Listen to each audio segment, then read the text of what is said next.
અરવલ્લીના ભિલોડામાં ભારે વરસાદને કારણે સ્વયંભૂ જૂના ભવનાથ મંદિરનું શિવલિંગ જળમગ્ન થયું છે. મંદિરનું ગર્ભગૃહ પાણીમાં તરબોળ થતા શિવલિંગ પર જળાભિષેક થયો છે.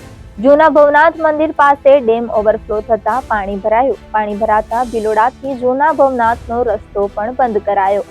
હાથમતી અને ઇન્દ્રાસી ડેમ ઓવરફ્લો થતા પાણીનું જળસ્તર વધ્યું. ભક્તોની સાવચેતી માટે તંત્ર દ્વારા માર્ગ બંધ કરવામાં આવ્યો છે.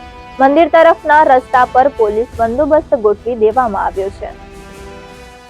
આ ભુવનેશ્વર મહાદેવ એટલે હાથમતી અને ઇન્દ્રાસી નદીના તટ ઉપર વસેલું એક પૌરાણિક વર્ષો જૂનું એક સ્વયંભૂ શિવલિંગ કહેવાય છે. એમ કહેવાય છે કે આ શિવલિંગ ખૂબ પવિત્ર અને આસ્થાનું કેન્દ્ર રહ્યું છે. દૂર દેશાવરથી વર્ષો પહેલા તપ કરી અને ભૃગુ ઋષિ અહીં આશ્રમ પણ સ્થાપેલો છે. પણ આ જ્યારે નીર અહીંયા ભરાય છે અને એ સ્વયંભૂ નીર જ્યારે એના ઉપર અભિષેક કરે છે, એના પગ પખાડે છે, ત્યારે એનો લાભ લેવો અનેરો આનંદ છે. વર્ષોથી આ સમગ્ર ગુજરાત, રાજસ્થાન અને સમગ્ર સનાતન પ્રેમી જનતા એનો અવશ્ય લાભ લે છે. પ્રશાસન દ્વારા પણ ખૂબ સુંદર વ્યવસ્થા થાય છે. પણ આ વર્ષોનો અનુભવ કહેવાય છે કે એના ચરણે આવ્યા પછી કોઈ ખાલી હાથે નથી જતું. તમામ લોકોના દુઃખ, દર્દ, રોગ નિર્મૂળ થાય છે.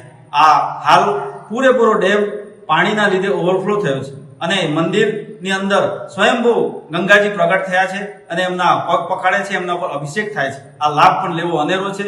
આ ધર્મપ્રેમી સનાતન ધર્મના લોકોને વિનંતી છે કે આપ એનો અનેરો લાભ લો અને અવશ્ય એમના ચરણે શીશ નપાવી આપની મનોકામના પૂર્ણ કરો.